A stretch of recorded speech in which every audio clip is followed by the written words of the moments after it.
Well, good evening and welcome to the City of Topeka Planning Commission meeting. We are a commission appointed by the mayor and city council to plan for the orderly growth and development of the community, to hold public hearings and to make recommendations to the city council on planning items.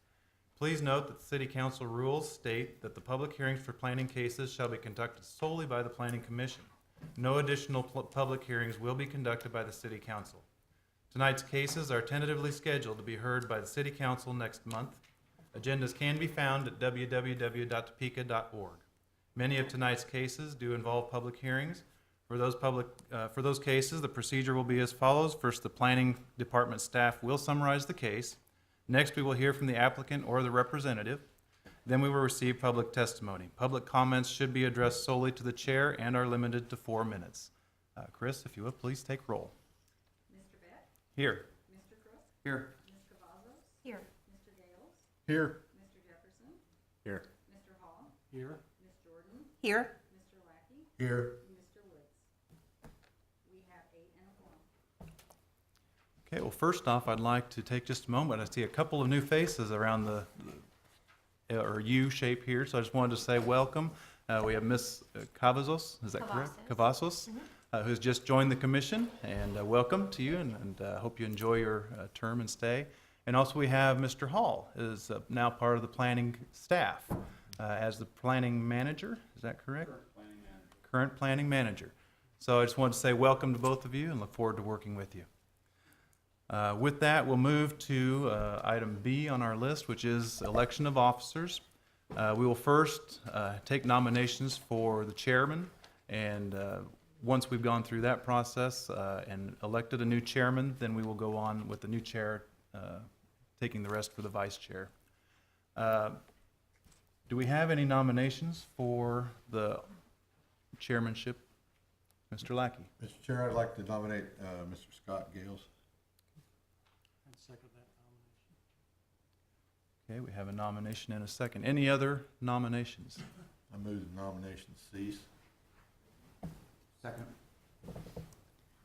All those in favor, say aye. Aye. Opposed? Okay, well, nominations have ceased. Any discussion before we take a vote? Seeing none, Chris, if you will, please take a vote. Ms. Cavazos?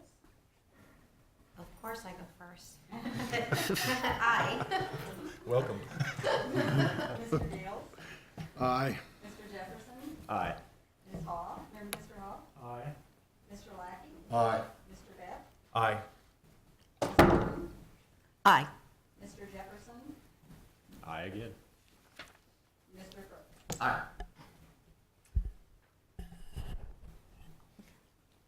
We have 8, yes. Okay, thank you very much.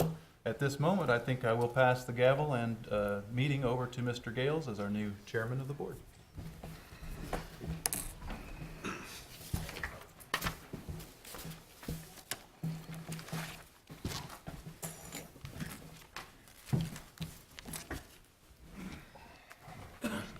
Past Chairman Beck, it's a pleasure. Go ahead, please. Thank you, sir.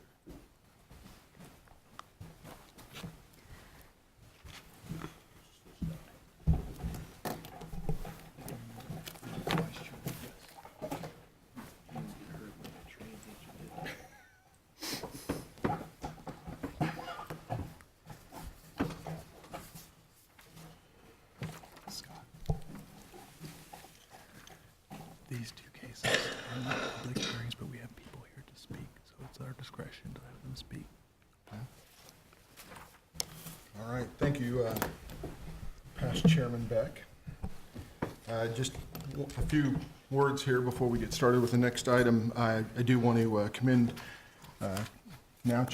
Commissioner Beck, past Chairman Beck, for his service the last 2 years. I've been very pleased with how he's run the commission, and to that point, his predecessor, Mr. Lackey, both have run a tight ship around here, and I've been pleased with the execution of the commission. So, Mr. Beck, thank you. So, with that being said, we need to move forward with the next election of an officer, which would be a vice chair. So I would entertain motions for a vice chair for the commission at this point. I'll nominate Nick Jefferson. Okay, we have a nomination. I would second that. We have a nomination and a second. Any further? Any further motions? All right. Let's take a vote. All in favor? Aye. Aye. Any opposed? Okay. So do we need to hold an official vote on the vice chair then at this point? I will call. Okay, thank you. Mr. Hall? Aye. Ms. Jordan? Aye. Mr. Lackey? Aye. Mr. Beck? Aye. Mr. Crook? Aye. Ms. Cavazos? Aye. Mr. Gales? Aye. Mr. Jefferson? Aye. Excellent. All right, with that, we will now move with the approval of minutes.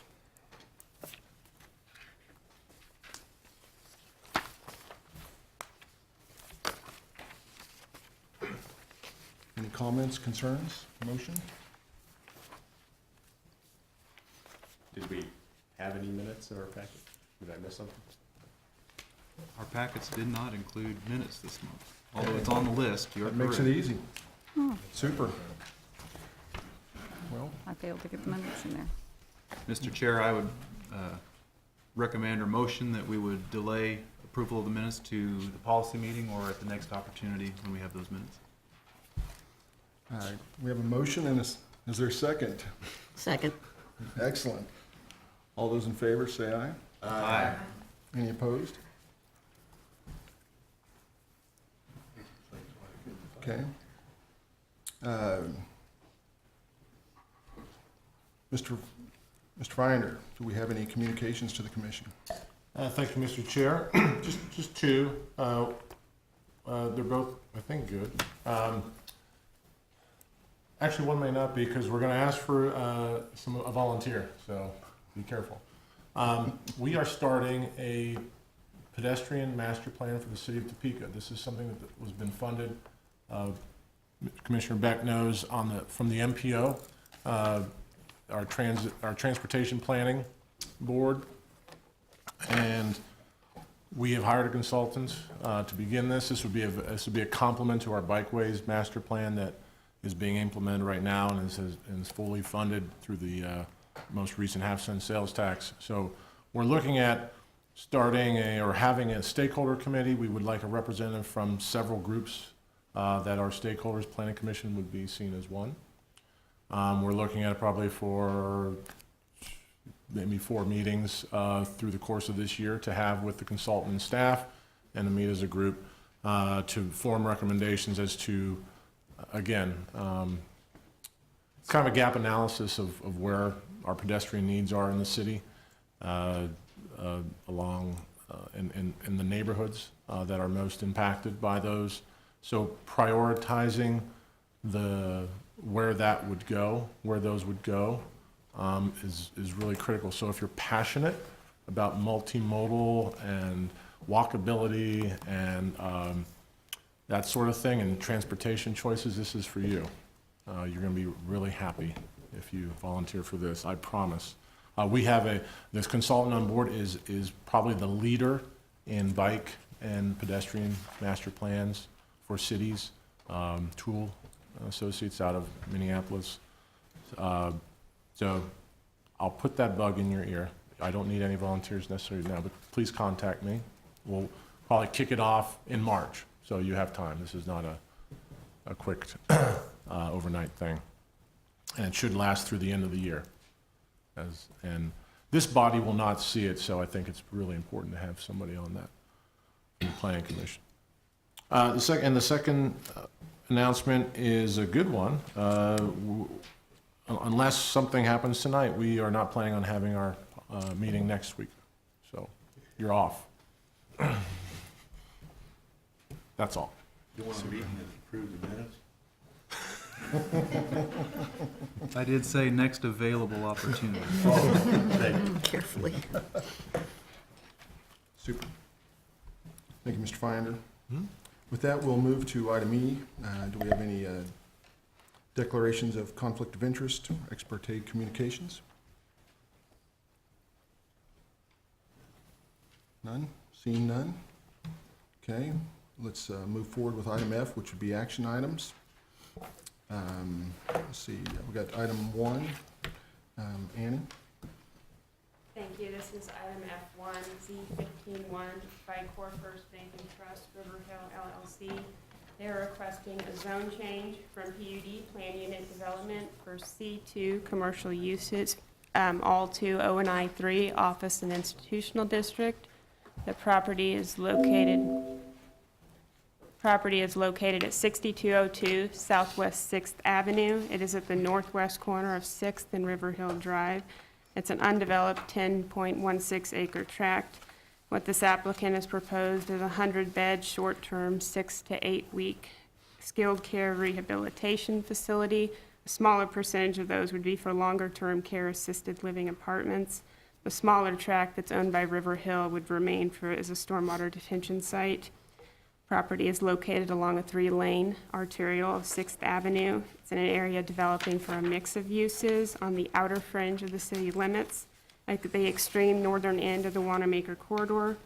Properties have been vacant and undeveloped since they were annexed and rezoned in 2003 from the RR1 Residential Reserve District. They're likely no longer suitable for the uses they've been restricted for commercial due to the amount of time they've been vacant and undeveloped under that PUD plan. Originally, that was approved in 2003. It was intended for the future development of that area for the shops at River Hill, which it was more of a shopping and dining lifestyle center. It has been over 10 years, and that concept hasn't fully materialized. There are other uses that would be appropriate. The Land Use Growth Management Plan 2040 designates the area for mixed uses. That category is described in the plan as areas which exhibit the potential for new development or redevelopment of mixed commercial, residential, and office, characterized where there's a significant display of undeveloped or vacant land. Medical care, in the plan, medical care facilities and assisted livings are considered to be office uses. Also, the current Land Use and Growth Management Plan 2025 designates the area for commercial and office. This O&I 3 zoning is consistent with the overall development of the area. Plat is required prior to development. That minor plat is currently under review by staff, including the review of a stormwater management report by the Department of Public Works. The applicant conducted a neighborhood information meeting on December 18th. That report is in your packet. Tonight, 2 nearby property owners were present at that meeting, plus the applicants. Staff recommends approval of the zoning. I am open for any questions that you may have. The applicants are here as well. Thank you. Fellow commissioners, do we have any questions for staff? I have one. Yes. Am I to assume that the access to this track will be off of River Hill Road rather than Sixth Street? Yes, they are planned 2 access points off of River Hill. Thank you.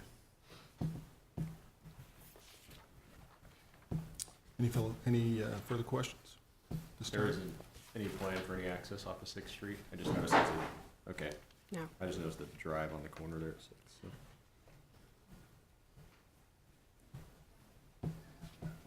Seeing no further questions at this time, why don't we open the floor for the applicant's representative to come forward and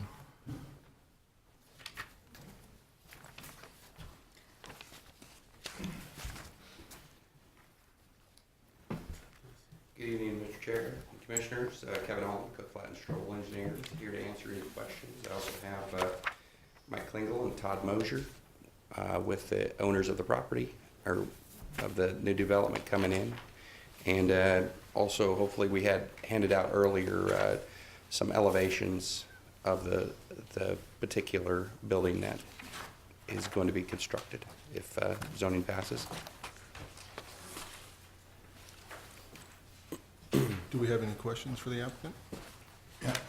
Kevin, just a matter of curiosity, what kind of traffic does this kind of facility generate? Pretty minimal. Has about 50 employees. They work, obviously, a 24-hour shift, so you have 3 separate times when they're coming and going.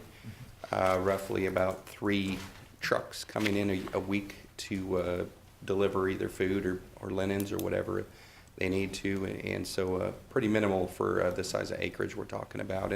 And yeah, to echo Annie's comments, everything will be coming off of River Hill. The access, detention is on the south side of the property, and the grades don't really work out very well off of Sixth at all.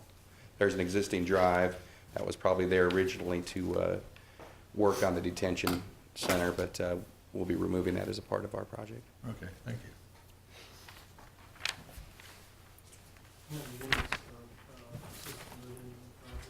103?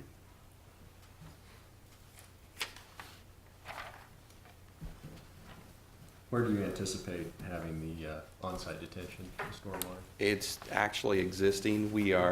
The south side of the property already has a pretty large detention basin, and then we're also going to add to it with a detention / water quality element as well. At this time underground, possibly overground though, but the detention will probably grow somewhat. Does that drain off to the west then? It actually, detention basin actually goes into the existing storm section, but as we heard in our public meeting and from the property owners that it overtops and then heads to the southwest. So we have taken that into consideration as well.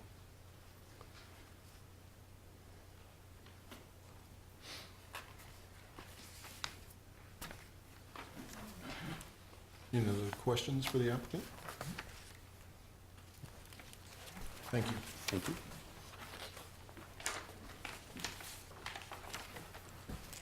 At this time, we'll open the floor for public comments. We do ask that each speaker come to the podium and state his or her name. You will have a time limit that we ask you to stay within. At the conclusion of your comments, members of the commission may have questions of you, so please wait a moment so that they may ask any questions they have. So with that, we'll open the floor up for anyone that would like to step forth and make comments.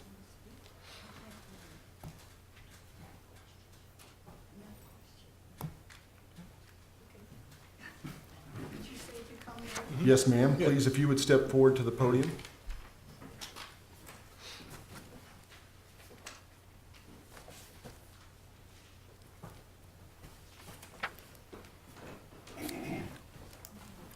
Welcome. Before you would start, if you would just please state your name so for the record. I'm Dr. Nancy Shand, and as you look on your map, where Murray Hill Road, the green line going up, oh, they've removed it from your view. It might be better to see it. Can you put the, yeah. Down at the corner, where 6th Street makes the entrance onto the Museum of the Historical Society property. And then the green line goes up, that's county, that's not city. My house seems to be misplaced from the property, but that's my house right at that corner. Okay. And the reason I'm here is to make no objection to the proposal, but I'm here to argue to be sure there's a buffer line along that road. That road, we've made the transition from the city to the country.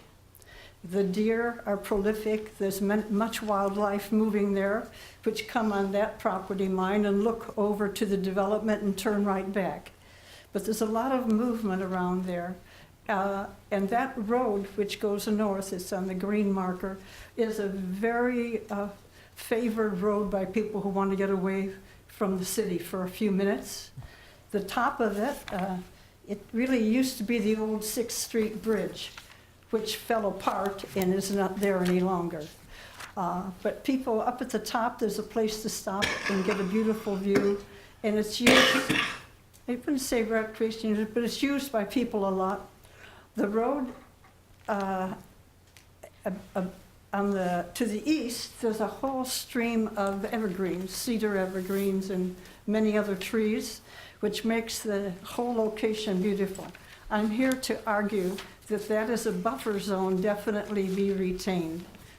I already met with the gentleman at an earlier meeting when they had to meet with the local residents, and I was the only resident really. But it's a place that I'm arguing to be sure they maintain that buffer zone which covers that road going north on Murray Hill Road. It's for a community service. And that's really all I have to say. Ma'am, when you said that you met with representatives of the owner? Yes, he had to come to all of us, the high school people Mhm. were there, and I think that was about all. There was just about 2 or 3 of us. So I did present that, and the word buffer zone came up, and Were you comfortable with their response to you? no guarantee. Yeah, responses, okay, but you hear, I'm just a pestering neighbor, but I'd like it to be guaranteed that that's not broken out. I understand there's a 20-yard thing. I can't read the surveyor's flags. They have a set of them there, and I can't tell actually where the boundary really is, but I know they can't build from 20 yards up to the boundary edge. But I'm not quite clear reading those. There's 3 sets of flags that I can't actually decipher without measuring it all. I hope the response will be to maintain that whole tree range right against the road. I think it's attached to the road and they can't go through it, but I don't finally know. And I talked with Annie, and she said to come here, Okay. this would be appropriate. Do we have any other questions for the doctor from the commission? Okay, thank you. Thank you very much. Thank you. Mr. Holland, would you like to address her concerns?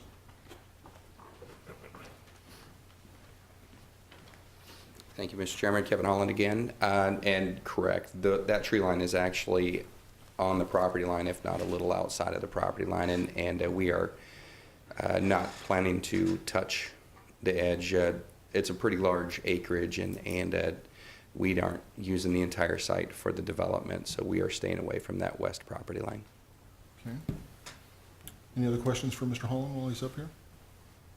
There's probably, if I'm correct, there's a 20-foot landscape buffer, That's, anyway. yeah, and although it's existing vegetation on that side, and I believe the tree belt that she's talking is actually outside our property line. Correct, I was just thinking additional. I think there's Correct. A landscape ordinance that also may. Yeah, and on the southwest corner is actually, just to the east of it is the detention basin as well. Thank you. Annie, is there anything else you want to add to that? Are we okay with that? Okay. Is there any other members of the audience that would like to step forward and speak regarding the project? Seeing none, we'll close the public comments at this time.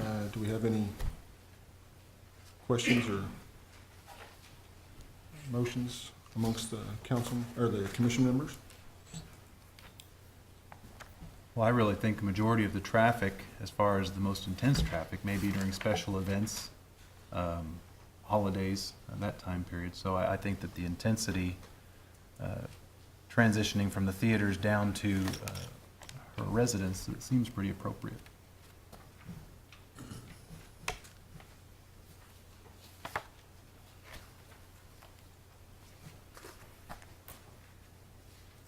Any other concerns, or do we have a motion? I would motion to approve. We have a motion to approve. Is there a second? I'll second. Okay. Chris, we have a motion and a second. Okay. Yes, Ms. Feiner? After the motion, if you That is want to correct. ask for discussion. Yes. Any further discussion? Got in a hurry. Thank you. No further discussion? Chris? Okay. Mr. Jefferson? Aye. Ms. Jordan? Aye. Mr. Crook? Aye. Ms. Cavazos? Aye. Mr. Gales? Aye. Mr. Lackey? Aye. Mr. Beck? Aye. And Mr. Hall? Aye. We have 8 ayes, and the motion passes. Thank you. Moving forward, item number 2, Ms. Driver?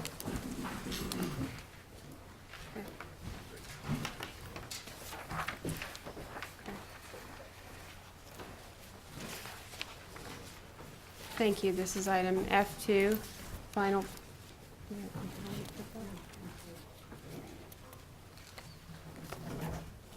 you want me to go ahead? Yeah. Let's go ahead and proceed.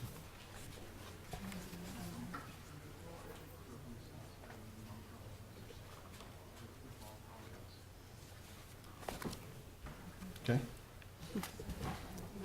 This is item F2. It's final plat phase for Misty Harbors Estates subdivision number 5. Property lies between Southwest Gage Boulevard and Southwest Burlingame Road, approximately 870 feet north of Southwest 45th Street. Annexation is required in order to receive sanitary and sewer and water service. In addition, under the Land Use and Growth Management Plan 2040, it is within a Tier 2 area that requires annexation prior to development. The applicant has requested such annexation pending case A15-1. The area comprises 15.39 acres, 40 lots. It is a final plat for the 5th phase of a preliminary plat that was approved August 19th, 2002 by the Planning Commission, allowing for a total of 220 single-family lots. Pursuant with TMC 1835-160, a preliminary plat is effective for only a period of 6 months unless an extension is granted by the Planning Commission, which would be done so tonight with the final plat. This phase has not altered the original lots, streets, or density that was approved with the preliminary plat in 2002. Primary access to the subdivision is provided off of 45th Street from the extensions of 43rd, Misty Harbor, 44th Street, and Lakeside Drive that have been extended to the subdivision boundaries. 45th is currently a 2-lane roadway that's classified as a minor arterial. There are no projects currently listed in the city's CIP for 45th to be improved to arterial standards 4 or 5 lanes between Gage and Burlingame. The property is located within Tier 2 of the urban growth area. These are areas defined in the plan that are contiguous to the city limits. Urban infrastructure and services are available. Development of areas will allow the city to grow compactly. The full set of services are available or planned. Tier 2 also includes those contiguous areas that are preliminary or final platted for urban development but have yet to annex or develop, such as this case. So while 45th is not planned in the city's current CIP for future improvements, this phase represents approved preliminary plat that continues building a previously approved neighborhood. Therefore, staff is recommending approval of the final plat for Misty Harbors Estates number 5, subject to the conditions of the staff report. The applicant did clarify in condition number 5, the area shown on the plat is the DDFE. That's not intended to be a public amenity lake. It's a stormwater facility. The developer's opinion, it's too small to be a public lake, so a public access easement's not necessary. They would still need to be providing an access easement for maintenance purposes, which would be done. I'm open for any questions that you may have. The applicant's representative is here to take your questions tonight as well. Thank you. Any questions for Ms. Driver? So I have a question, Annie. We go through and assume it gets annexed, then what's the status of the sewer water service then? Those would be provided by the city. I mean, it has to be annexed. They will be ready to go at that time? The applicant may be able to answer those questions. Okay.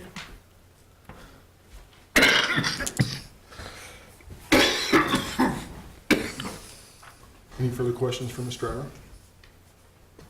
Seeing none, we'll hear from the applicant's representative. Good evening. My name is Steve Lacoste from Bartlett and West Engineers. I'm here to answer questions, and I'll add real quickly to what Annie said. In the very north portion of this parcel, there is an existing lake, which is the water amenity that's ultimately planned for this entire neighborhood. So this one phase has a small detention easement, but it's not the major amenity. It's actually already built to some extent, and it will become the water feature amenity for the whole community. And I also state that the city water and city sewer are available to the site right now. Okay. So they're up to the edge of it then? Yes. Okay. I couldn't get that out of the report, that's why I was curious about the timing on all this. Okay. Thank you.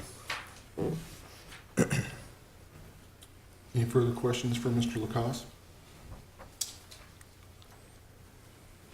See none, thank you. Thank you.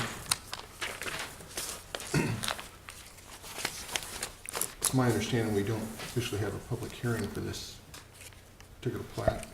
Is that correct? Mr. Chair, correct. Technically, plats aren't required to have public hearings, but I should just let you know, we do, in this occasion, and both of these occasions tonight, we have notified neighbors of the plat pending before you. So if there are people here, you could go ahead. It's appropriate to ask if people want to comment or ask questions. Should we get approval of the commission first to open up the floor? It is the commission's prerogative. Discretion? Yes. Is there a motion to open the floor here for a public hearing? Second? A second. Motion is second. Chris, do we need to? Okay, with that, why don't we open the floor?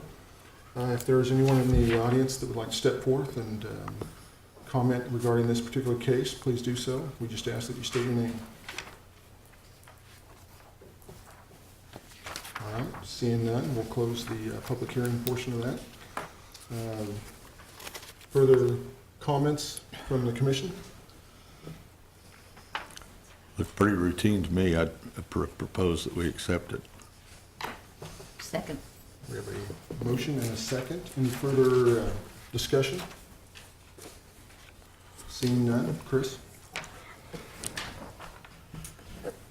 Mr. Gales. Aye. Mr. Hall. Aye. Ms. Jordan. Aye. Mr. Crook. Aye. Ms. Cavazos. Aye. Mr. Beck. Aye. Mr. Jefferson. Aye. Mr. Lackey. Aye. The motion passes by 8-0.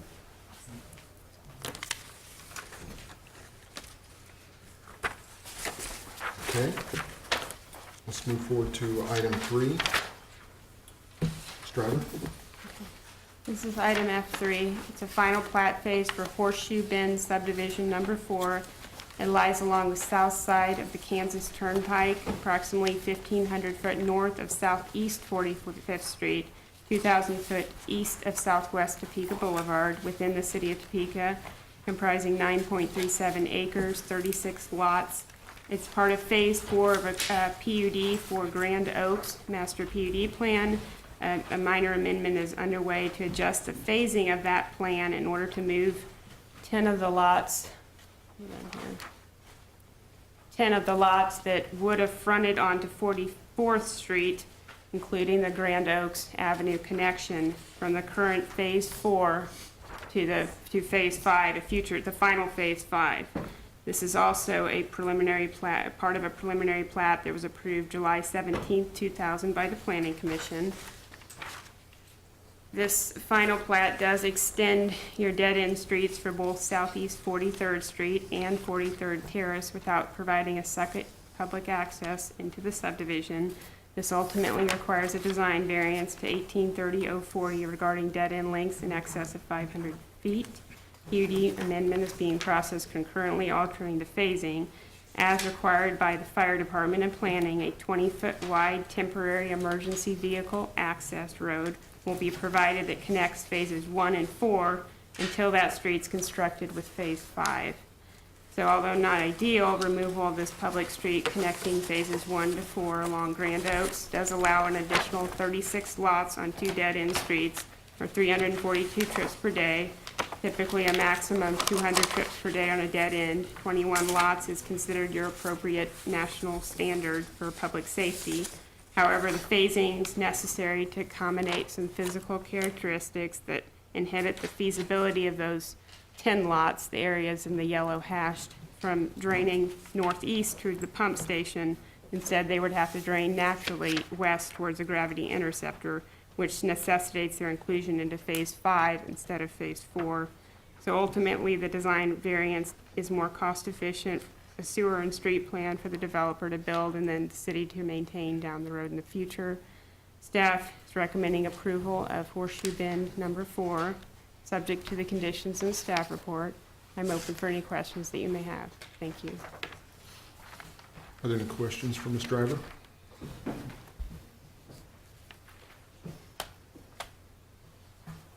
Seeing none at this time, why don't we ask the applicant's representative to step forth? Welcome back, Mr. Lacasse. Good evening again. Steve Lacasse from Bartlett West Engineers. I'd like to rehash a little of what Annie discussed to clarify. She threw a lot at you real quickly and threw two names around, Grand Oaks and Horseshoe Bend. In the year 2000, a large parcel of ground was preliminary platted as Grand Oaks, and at the same time, a PUD was approved with a particular lot layout for the entirety of what we call Grand Oaks. We did around 3 phases in the southwest corner of that property called Grand Oaks, and now we've done 3 phases in the easterly half of that property called Horseshoe Bend. But even though the name has changed, the Horseshoe Bend phases either follow the original PUD lot layout or follow amendments that were approved for that PUD lot layout. So we're here today for the next phase of what we're going to call Horseshoe Bend, and it follows exactly the lot layout and the density of what was envisioned in 2000 when that original preliminary plat was approved and the PUD was approved.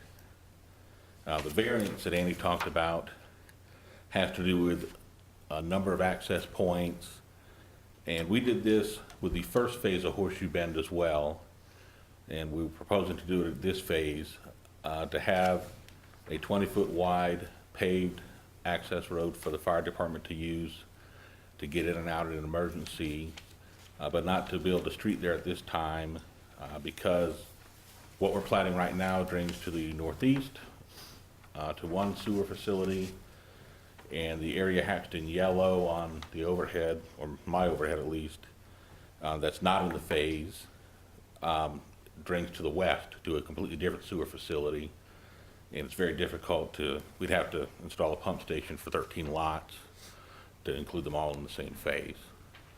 So that's why we're asking for that variance, and I'm here for questions. I have a question. You said that it had taken you some time to build the next road. You had done a temporary road before. Yes. How many years did it take for that temporary road to become a permanent road? I'm gonna estimate it took 3 years. I wouldn't guarantee, but 3 to 4 years is the length of time it took. And at that point in time, what we called Horseshoe Bend Phase 1 was on a very long dead end with one solitary entrance to 45th Street. Now with the current layout of what's been built, this phase actually has 2 access points to 45th Street. It's just one is a very long route, and it's considered too long to be proper for fire access.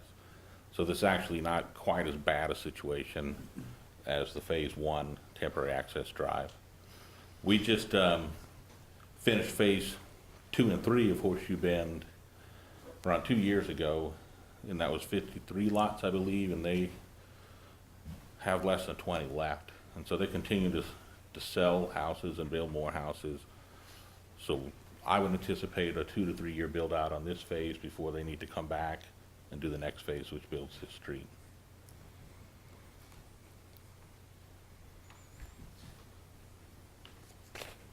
Any further questions to the applicant? Seeing none, thank you. Thank you.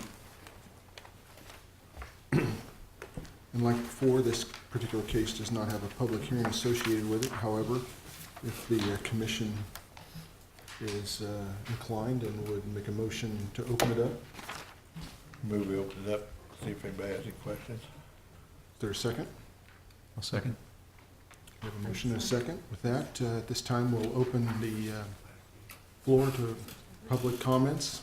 At this, do we have anyone in the audience that would like to step forward and comment regarding this case? Sir?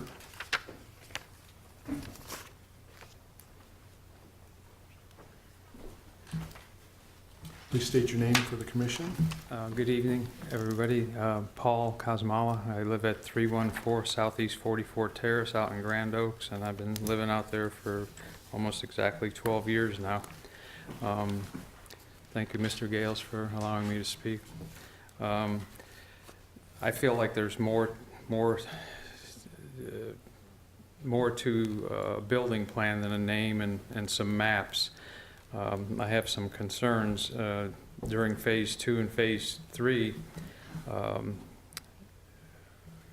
RT Builders, you know, to me, didn't take care of business in some ways. I mean, we have trees back there, and over by my house, I've been getting more mice, been attacked by snakes and more spiders and everything because they haven't burned the trees that are laying back there that they removed over the last few years, burned them or moved them. And then, you know, a lot of the trucks that went up and down our street dumped a lot of rocks and mud and nails and screws and stuff like that, and I had several flat tires, and then you track the mud into your garage and everything, and they have electrical power pole back there that's been temporary for a long time, along with a bunch of railroad cars, and like lately they've had, I don't know if it's gangs, but there was been graffiti on it, and it's cuss words, and it's not very nice when you look out your deck window or your kitchen window and that's what you see. So I was hoping RT Builders could maybe take care of that. I talked to Ms. Driver about that a few days ago when I got this letter to come to the meeting. But I used to be a inspector for the state of Kansas, safety inspector for over 9 years, so I did a lot of inspections on cities, counties, school districts, construction sites, manufacturing plants. So I know a lot of the OSHA rules and regulations, and I just felt a lot of things they were doing. You know, at times they had small open trenches and stuff like that, and there's no fences around their area there. And there's several times I've had kids back there playing, you know, climbing up on top of the stuff and throwing things. And the power pole, I had to call KP&L one time to pull the power pole up above 10 feet because it was kind of dangling. Some kid could get back there and get electrocuted. So those are just my concerns. I mean, last time I came to a meeting, they were talking about building, well, when I moved in there, they told us initially it's just going to be all single dwelling houses, and then all of a sudden they wanted to go in a couple of years ago, and I had to testify here because they were going to build apartments. But now, so you know, I'm for this. This is great. I mean, it's good for the city of Topeka and everything because it's within the city limits.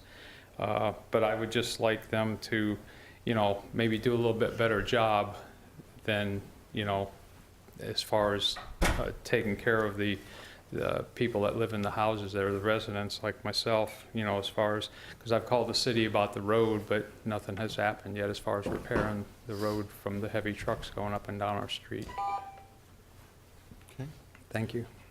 One moment. Fellow commissioners, do we have any questions? The gentleman? I have a question. Yes, sir. During the construction period, did you contact the city or anyone with complaints about? Several times. Did Mr. Scroggins, yeah, and a couple other people. I mean, you know, I called a couple different places, but didn't get much response, which I thought was pretty sad. I agree. You know. Who's supposed to enforce? I mean, when we moved into Grand Oaks, we had all these bylaws about you couldn't have your trash can outside. You had to pretty much have it in your garage. You had to not park, you know, cars in the street or boats or whatever if you had a trailer. I mean, we had all these really tough bylaws, and Grand Oaks has gone down quite a bit since. And then Horseshoe Bend got all the attention. You know, when I moved in, we were told we were going to get a park and all kinds of stuff. That never transpired for the kids. That all went to Horseshoe Bend. So we felt like we were a stepchild. You know, a lot of people had a lot of complaints about their houses, but nothing really got accomplished as far as the complaints. So it's kind of sad. Your concerns that you had, were you able to document those in some manner, like photographs or dates? And well, Mr. Scroggins should have that stuff from the city of Topeka. You did provide him with some detailed information? Yeah, I called him several times, 5 or 6 times over the last 2 or 3 years, and, you know, told him what was going on out there. But, you know, I just, you know, it's not, I can't say it's the runaround, but it's a little disappointing when you're trying to keep a nice neighborhood, because if you ever wanted to sell your house, you know, it's just a shame that it has gone down quite a bit. you know, since I moved in there. I thought it was gonna be really, you know, really nice subdivision and stay that way, but it's changed quite a bit. And they focus mainly on Horseshoe Bend, which I don't blame them. I mean, that's a newer, but still, you know, we still have a lot of the old timers still living on my block, you know, so. Anyway, thank you for your time. Thank you. Mr. Lacoste, are you inclined to address any of his concerns, or is that outside of your wheelhouse?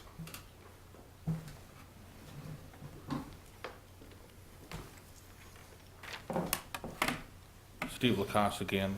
To some degree, it's outside of my ability to respond to. I will state the entire development has a large park and pond. It happens to be in what's called the Horseshoe Bend portion of it, but I believe its size versus the acreage of the entire development is fairly in line with what the planning department would like to see for a neighborhood park. And that's an amenity that not every neighborhood has. Within walking distance, I believe, especially after we start building the streets and connecting it all together to the rest of Grand Oaks. And a lot of what the gentleman described is pains associated with being near construction as your neighborhood grows out. And I discussed this with the owners last week. They want to build it out and finish it as fast as anyone else out there does, so that they can be done with construction and there won't be heavy equipment moving in and out. And that's their goal, and that's why they're doing this next phase, continue to move forward. And I've been through this with the city before about routes, and when we do our street projects, when someone builds a house, the city does not have the authority to dictate which road to take unless there's some kind of weight consideration. So when we build the roads, we really won't have the ability to dictate which roads are taken or not taken. Other than that, there's two major owners, and one of them, to my knowledge, spends most of his days out there. Almost a full-time position out there on the site. So he's not an absentee owner. They're trying to police what's going on out there on a day-to-day basis. And that would be my response. Okay. Any questions for Mr. Lacoste while he's here? No other than a couple of comments. I spent my entire life around construction. There's really no excuse to leave trash piles laying around or equipment sitting around for a year or two. It's just sloppy management, in my opinion. I went out and looked at it. I know what he's saying. I was out there just the other day. And I think that's just sloppy site management, personally. Any further comments? Thank you. Is there anyone else in the audience that would like to comment on the case? Seeing none, we'll close the floor for public comments. Further discussion amongst the commission? Bill, I would ask, what would be the proper channels for someone to deal with a situation like that if they were concerned? Commissioner Jefferson, I would direct, and I'll give the speaker this information. I would have him contact the Neighborhood Relations Department. I'll give him the direct line and email. Code enforcement, zoning would be the two proper inspectors to go out and look and see what was going on. And I will comment, I think we had a case out there a year or so ago. I can't, I'm sorry I don't have the background, but I remember getting the complaints and working with the owner on cleaning some of that up. And so maybe some of that's come back, I don't know. But we'll certainly get you the proper city employee to take care of this, and I'll get that to you after the vote here. I think what Mr. Lackey was talking about was all the concrete out there and The construction debris. dirt and trees and trash, and, you know, and then they didn't mow, and that's when Ray, one of the owners, hired some, I think through the Department of Corrections, had about 20 guys out there with weed eaters, you know, one time doing it, you know, but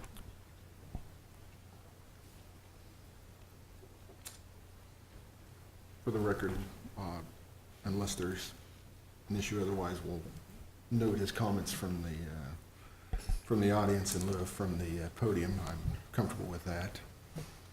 So, that being said, any further comments or questions from the commissioner? None from me. I do have a question here, Mr. Finder, regarding mud and other debris on the road on the primary traffic route. Wouldn't that fall under the control of state stormwater control, quality control issues? And wouldn't that have been regulated by them at some point during that construction process? You wanna?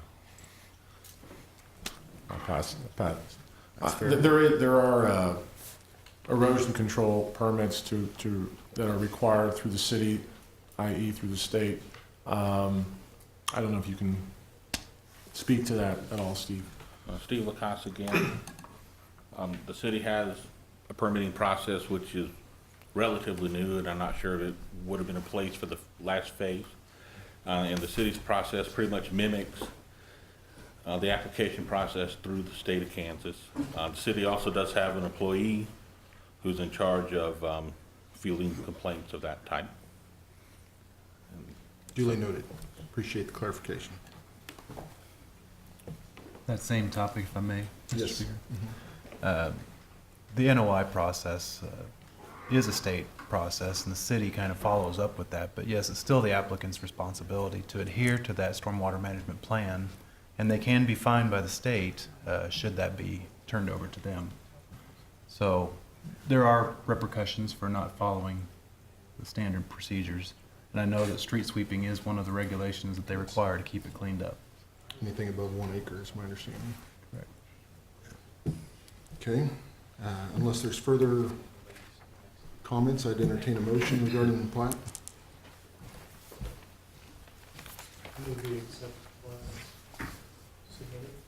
We have a motion, is there a second? Second. We have a motion and a second, any further comment?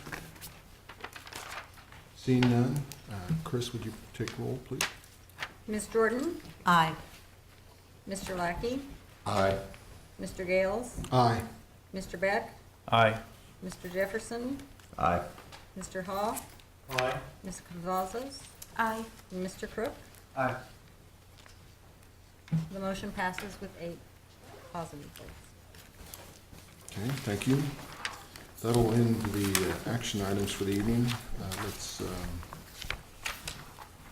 look at item G, which would be discussion items.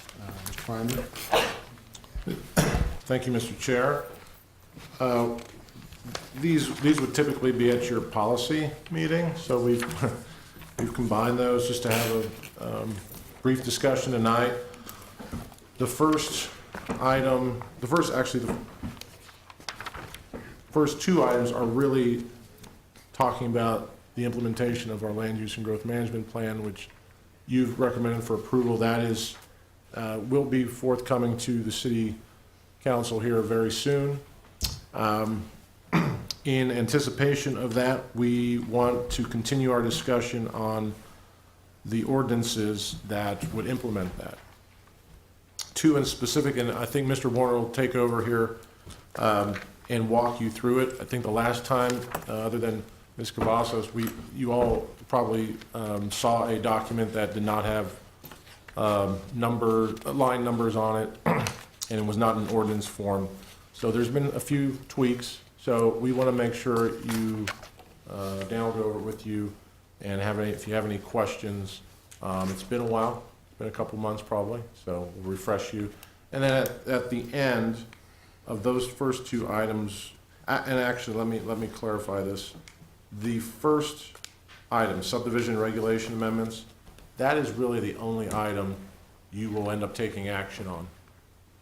The second one is just for your information, but we go over that with you just so you know about it and how it impacts development outside of the city and consistency with our growth plan. The third item is also, we will talk about, and I will take that, talking about the CIP projects and processes and how that, what the requirement is for this body to take action we don't have to take action tonight, but we want to get your feet wet and let you know how that aligns with our growth management plan. So why don't I just pass it off to Dan, and he can walk you through the first one on subdivision, if that's appropriate, unless there's any questions. Just one quick question. Did you say tonight we will have an action item regarding 1 or 2, or you're saying at a future date there'll be an action? I'm sorry to confuse you. Yes, there is no action tonight. Okay. These are labeled discussion. Correct. Our hope is after tonight, if you feel comfortable enough, we can schedule a public hearing for next month. Understood. Thank you. All right, commissioners, we'll just go through the document, and I'll highlight the lines that have the changes. So the very first one is the subdivision regulations. And basically the changes start on page 2, line 32 at the top of the page. We're just adding a definition of comprehensive plan. As we move along to page 4, line 84 through 91, we're deleting municipal service area as one of the definitions. We're actually converting the municipal service area to an urban growth area, so we don't need that term in the subdivision regulations any longer. On page 5, line 109, this really starts the sort of the gist of the changes here. 109 sort of deletes the existing plating exemption language, and we reorganize it later on, starting on line 131. So we delete some of that language. We add a definition for urban growth area on 116. And then beginning on 120 and going on to page 6, that's really where we sort of reorganize what requires a plat, basically. So from 120 to 130, that is what requires a plat today. And then, so starting on line 131, letter B, those are the sort of the new exemptions for platting. This is where we've changed the rules, proposing to change the rules for exemptions. And I'll go over those. So the first one stays the same essentially on line 133. That is, any division for ag purposes is an exemption for platting today. That's not going to change. In line 136, this is new. So basically a division of land outside of the urban growth area. So we've got the urban growth area in our new plan. Outside of the urban growth area is the extraterritorial jurisdiction. Topeka has platting authority out to 3 miles beyond the city limits. So this would be any land that's outside of the urban growth area, but still within 3 miles of the city. An exemption's available if a division is occurring into 3 acres or more with a minimum frontage of 300 contiguous feet and a lot width to depth ratio no greater than 1 to 2. That's the essence of that exemption. The existing exemption today is 3 acres, 200 feet of frontage. So we're changing that to 3 acres with 300 feet of frontage and a little design criteria there for a lot width to depth ratio. So that is number 2. That pertains to an exemption outside of the urban growth area. Number 3, which begins on 142, is a division of land within the urban growth area into parcels or tracts of land containing 20 or more acres with a minimum frontage dimension of 300 feet and a lot width to depth ratio no greater than 1 to 2 on an existing public road. So within the urban growth area, we're changing the platting exemption from 3 acres, 200 feet of frontage, which is the exemption today, to 20 acres with 300 feet of frontage and that design criteria, the lot width to depth ratio. And then number 4 is, this is new, so existing legal lots of record created in accordance with the subdivision regulations in effect at the time of creation. So basically, if you have a legal lot of record prior to the adoption of this, you still are eligible for a platting exemption. The key with all of these exemptions, if we go back to page 6, line 130, the exemptions are available if there are no other ordinances that require platting. So if you, for example, and we'll go over the water rules, if you connect to city water outside of the city, you have to plat. That's the rule today, and that's not changing. So you cannot meet the exemption if you're or the exemption's not available if you have to plat, or if you have to connect to water or sewer, as an example. And then line 148, back on page 7, just a note here about lot size complying with lots complying with the minimum lot size in the zoning code unless the comprehensive plan provides otherwise. The rest of the changes, that's kind of the bulk of the big changes in this section. On 153, we're renaming that section to administrative plat approval process.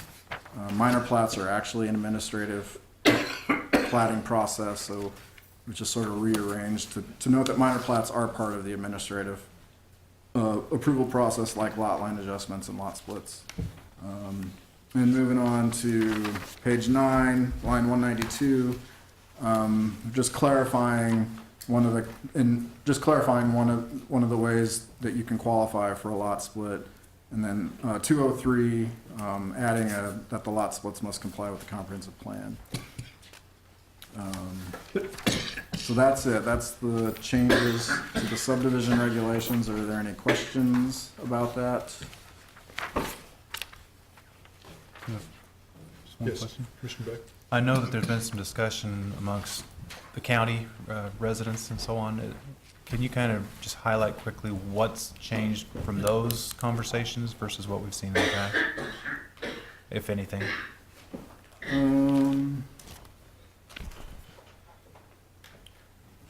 I think on page 7, line 146, the existing legal lots of record, I think that idea evolved as we went through the process, that those lots that are essentially available for an exemption today, they were created legally. If they're existing, we'll carry that forward. And really, we're applying this to new lots, is what the gist of this is. So I think that idea kind of evolved through that process. But otherwise, I think that's probably the main thing, the main idea there. Yes, if I may follow up? Yes, please. So then the question, as a follow-up, is the county's had more involvement in reviewing this. Are they on board with what we've got proposed? I know it's a city document, but Right. we're still working together, so. What we did over the last couple months is go out and actually notify all the landowners outside of the city within the urban growth area. There was about 450 properties that could be impacted. We held informational meetings for the township representatives, as well as 2 meetings for property owners. There was about of the 300 notices that actually did go out because of multiple owners or multiple properties under one ownership. We had almost half of those, had half the number of contacts, either at the meetings, on the phone, emails, walk-ins. Very good participation. So we definitely reach people, and we definitely were able to dispel a lot of misinformation. We were also absolutely able to educate the reasons behind these things. Also, we were able to be educated ourselves. I think we saw, I guess the bottom line is every property is different. And as we walked through how these new standards could affect people and their properties, these were the people to talk to.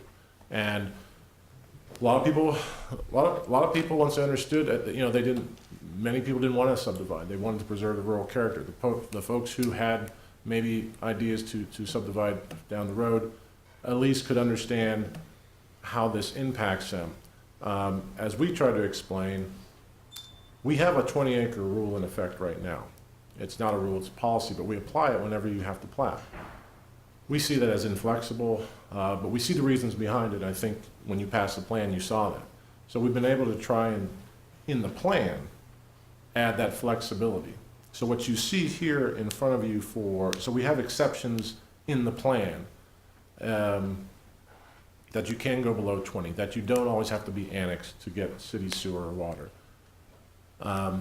That you can do infill lot splits in areas that are already subdivided and the city's not going to be able to grow into those areas. So we added a lot of flexibility that was already built into the plan. We just had to explain it. We have met, and by the way, I just gave you most of my presentation to the county that I'll be making to the county commission tomorrow morning. So thank you. Good practice. Yeah. It'll be better.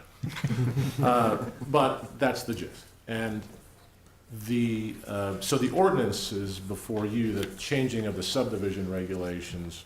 We have sat down with county planning. In fact, there were several noted, Dan noted one of them. I know there were some other changes we made to make sure that people understand that if you have an existing lot, this does not impact you. If you are creating new lots, then they have to be created in a way that preserves the city's ability to grow into that area one day, because we either have our utilities there or you're in the urban growth area. And so I think that has come across. It was a very good learning experience for everybody. And so when you say county, who's on board?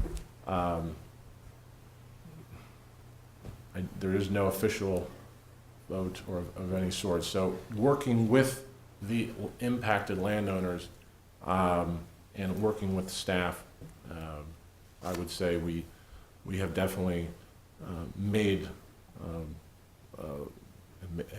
a successful product out of it.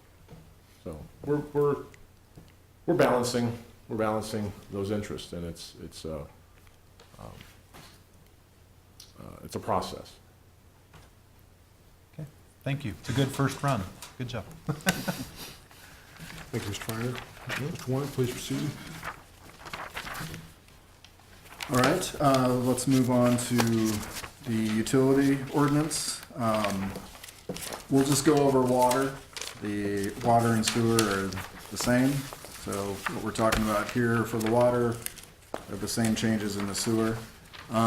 So really starting on page 1 up through page 4, we're deleting all of that. There's a lot of, keeping it pretty simple here as we go forward. Starting on line 82, if you're outside of the city and you want to connect to city water or sewer, there's 2 requirements. You have to annex and you have to plat. That's the essence of the water and sewer regulations today, and what we're proposing to change them to. There are some exemptions to annexation, which we've kind of developed these ideas through this process. I'll go through them real quick. Line 86, it's a public health and safety threat. So if your well is going bad, there's a water line right in front of your house, we're not going to require annexation for connecting to that water line. Number 2 is connection to public infrastructure will promote an industrial development project within the employment tier of the urban growth area or outside the urban growth areas defined within the comprehensive plan. Number 2 and number 3 in the existing exemptions today are city council approved exemptions. So we're changing 2 and 3 to be administrative. So if you can, that is the exemption for economic development, basically. Promoting an industrial development project within the employment tier or outside the urban growth areas defined in the comp plan. Number 3 is any parcels that were created before February 15, 2007. They were legal to the subdivision and zoning regulations, and they have a water line, not a transmission line, a water line in front of the house, basically. That is a possible exemption to annexation. Basically what it says today is a hardship for the property owner. So we tried to define number 3 to be parcels created before 2007, and that water line is right there. So if you have to extend a water line to serve that property, that's not an exemption for annexation. The line has to be there currently.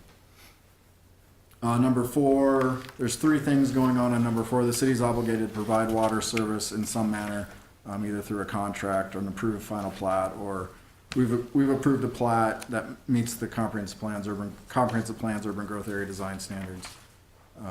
Number 5, the city has previously provided that water service. Number 6, the service is to be requested is a facility owned and operated by a political and taxing subdivision, so a school district or something. And then line 109 is the platting requirements. So you have to plat in order to receive water from the city, water or sewer. There is some exceptions to platting. It's basically everything after that. And the key one there is you have to be an existing detached single-family dwelling. So if it's an existing house and can meet all those other criteria, they would not have to plat. So that's it. Those are the changes to the water and sewer. So to reiterate, basically, to get water or sewer, you have to annex and plat. And we've built in some administrative exemptions to annexation and to the platting. Any questions? Now, is there another set of regulations that tells you whether you should or shouldn't enter into an agreement with the rural water district? Or is that just taken care of on an ad hoc basis between the water department and the rural water district?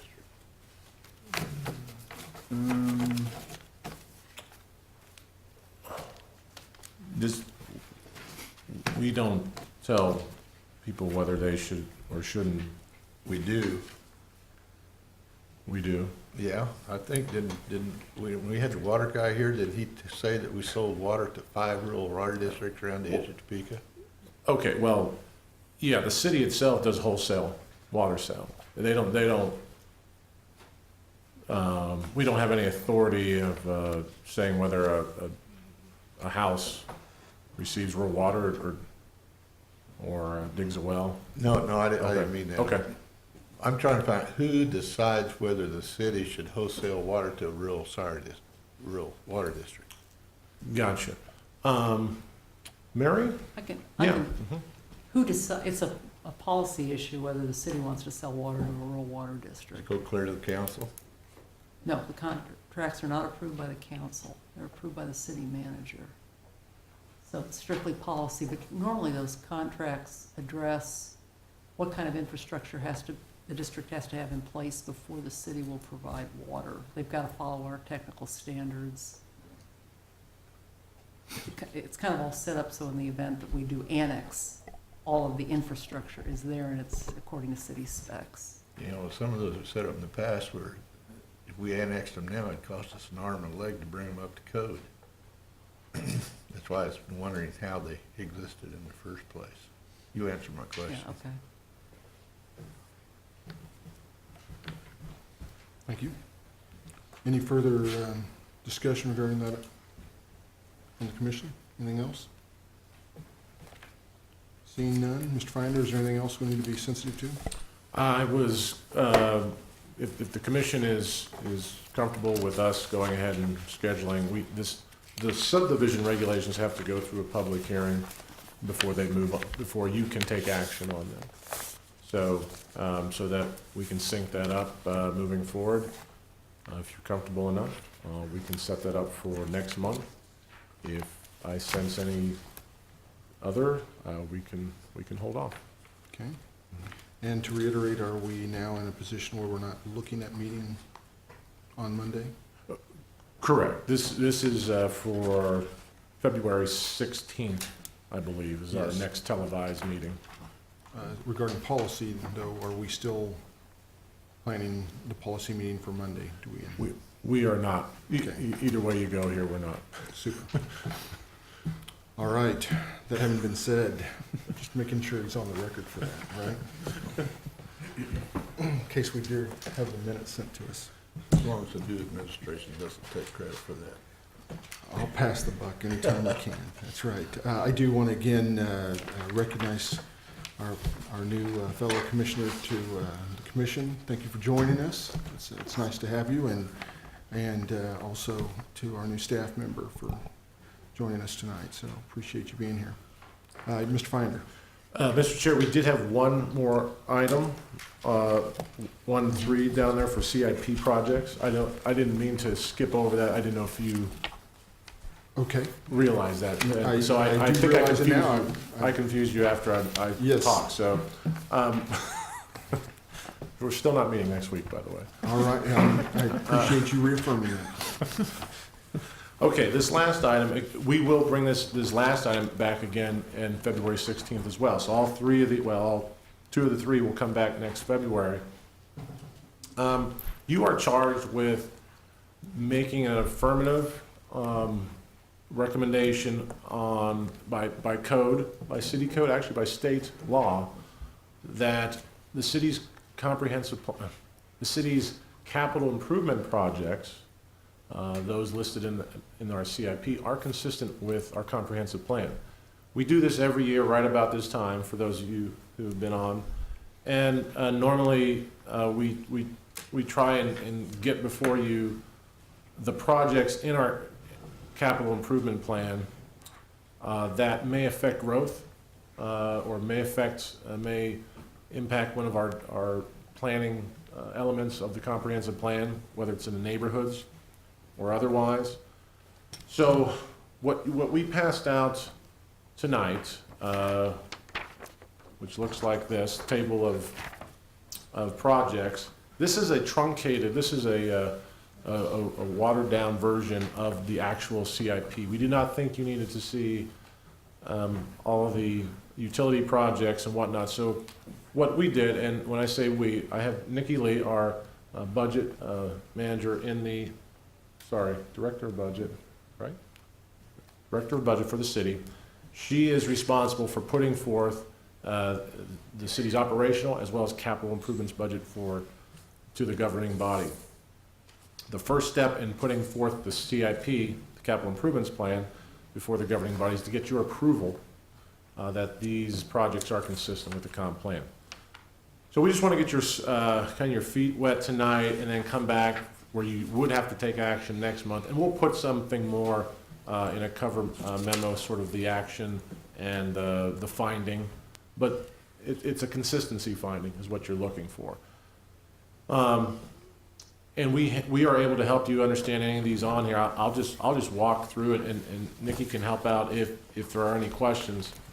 The first project there is, before I jump into this, are there any questions about what we're getting into before I actually start talking projects? I didn't want to lose anybody. Okay, if there is, please just stop me. The first project, neighborhood infrastructure, this is the money allocated to implement our neighborhood plans.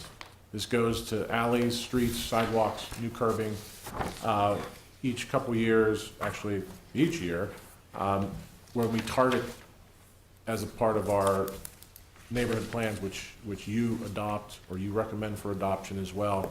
We just did the Oakland last year, not last year, but about a year ago, we did Oakland and North Topeka East is what you saw.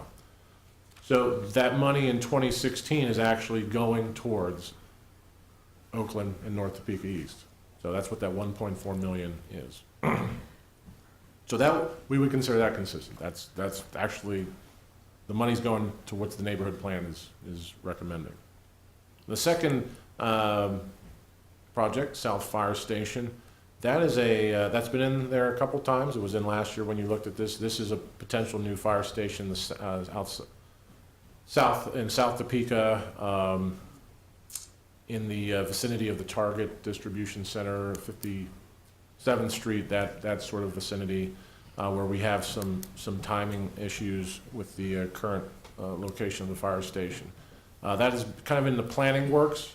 That is in one of our employment growth areas. And so we would consider that to be consistent. We don't have an exact identity of where that would be. There's also another issue that you don't get into, but actually how the staffing gets reallocated and actually authorized to man the stations. That's a whole nother issue, but this just looks at building the fire station, and that is definitely a need in our employment growth area in the south. That mean the one up on Manager Hill's gone? The one, yeah, that's 13, and that's been approved. It has not been authorized to move forward yet until there's some questions on operational. Yeah. Sound like it's the same Who's question going as doing to this. staff it and the same questions we would have on any fire station here. So the operations side, questions have to be answered first before moving forward on those. I think that's safe to say.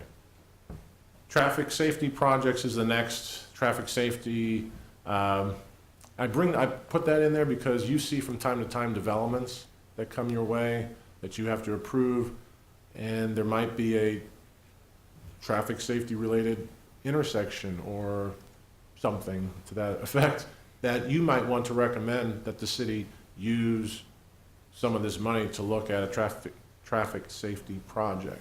So it's not that it's inconsistent, I just threw it in there in case you had any in mind. And the one that I had in mind is, we looked at, we went back and forth at 29th and Gage a lot when we were talking about Walgreens. So could that be a potential safety-related project in the future?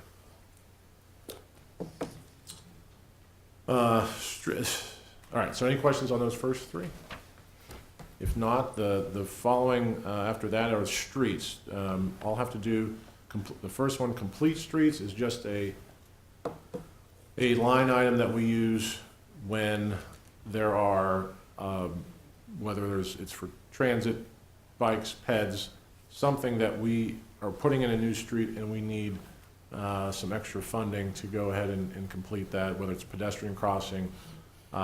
There's been some extension of sidewalks in areas with that money. So that clearly is consistent with our plans. Citywide infrastructure, I think that is mostly used to, that had been used in the past for the bikeways plan, to implement some of that for, to apply for grant funding. It's really kind of set, and correct me if I'm wrong, Nikki, I think it's more set there to use for match money for road projects or bikeways in the past, for instance. And so we can get a fuller explanation from our engineering folks if you have questions about that. So that's not really one project related. It's a lot of, it could be several projects there. Okay, the next few are Southeast California. Those are broken up into two phases. Southeast California from 29th to 33rd and 33rd to 37th. The 33rd to 37th would begin in 2016, followed by the second segment from 29th to 33rd after that.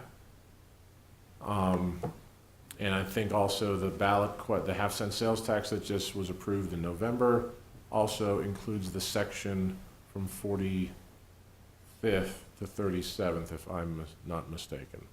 So you'll have a complete complete street from 29th to 45th for California. And if you know what that's like, if you've driven out there, that is that section between 33rd and 37th is in need. Any questions on those? Okay. Arvonia Place, Huntoon Street, I-470 ramps is the next line item. We identified this through the MPO as a high priority project. I don't think this body got into much discussion, but there was a development proposed at Arvonia and Huntoon, where there's currently vacant land along that Arvonia corridor where Lowe's is, I guess north of Lowe's, north of Aldi's, that area. It was found out in working with KDOT that we've got a potential serious conflict there with the road, the intersection of Huntoon and Arvonia and Winding Road. And so before we could move on with much more development in that corridor, a study needs to be done. That's what we're undertaking now with KDOT. We don't know what the solution is, but so this is more of a placeholder that when we come back, when we know what the fixes are, this is what that item is for. Next line, infill sidewalks, pedestrian master plan. This has been in the CIPs in the past for about 150,000. We're increasing it, proposing to increase it to 500,000 in anticipation of completing that pedestrian master plan I talked about at the beginning of the meeting. And more than likely, that would also follow our priorities for our neighborhood element, our neighborhood health, as well as our growth management plan. The next to last one on the streets, Southwest 10th Avenue from Fair Lawn to Wanamaker. Again, any arterial within our tier 1 of the growth of the urban growth area, the city limits, that is a 2-lane ditch road. We want to be able to correct to build to an urban arterial standard, and this is one of the last remaining ones that we have. 29th, and then the last project, 29th Street KTA interchange. That's also kind of out there in the 5th year, kind of as a placeholder. That was also identified by the MPO to present to KDOT as a high priority, and so that is again very consistent with kind of our growth message here of growing where we already are. Any questions on any of the streets projects? The next 3 are water tanks, and I'm not as versed on this. I do remember as we spoke to these in the last couple years, each one of these are located outside of the city. So this always brings questions as to, is that going to exacerbate sprawl or growth or development outside the city? And from what we have always been understood from city staff and the consultant that put this together, is it's really to help with water pressure and water redundancy inside the city as much as anything, so that building those pressure zones and being able to build redundancy in that system actually, even though it's outside the city, would affect, for instance, the Wanamaker corridor. So that we don't, if we have a break in water line, we still have pressure coming to that area by virtue of these. So if there's, I don't want to gloss over, but if there's any questions you want to know more about that, we can get you more information on that. But so and then the last are really more just FYI, there's a city half-cent sales tax. I'm not sure you always knew where it went, probably many of the, but this is how it's broken down. Of that amount, 14 million goes to just repairing streets, and those streets are selected based on their condition, based on where they are in terms of our health map as well, which is part of the comp plan. ADA street curb repair, there's 300,000 that goes to that. Curbs and gutters and street maintenance repair, $1.5 million. That could also, I believe, includes some snow removal. Alley repair, 250,000 for alleys, and then sidewalk program for property owners that need a sidewalk repair. It's a 50-50 program, and we put 60,000 in for that. Those aren't really, a comp plan issue here nor there, but I thought it may pique some interest in questions, so we added it. So with that, unless there's any, are there any questions about CIP process or any of the projects that we went over, or that you don't see? Any questions for Mr. Finder? I think that'll, seeing none. Thank you, Mr. Finder, appreciate it. Sure. All right. I think that's it for the evening. Unless there are any other items we need to discuss, I'd entertain a motion. We have a motion to adjourn. I'll second. There's a second. That being it, we're adjourned. Thank you for your good chairman. Congratulations. So I look down at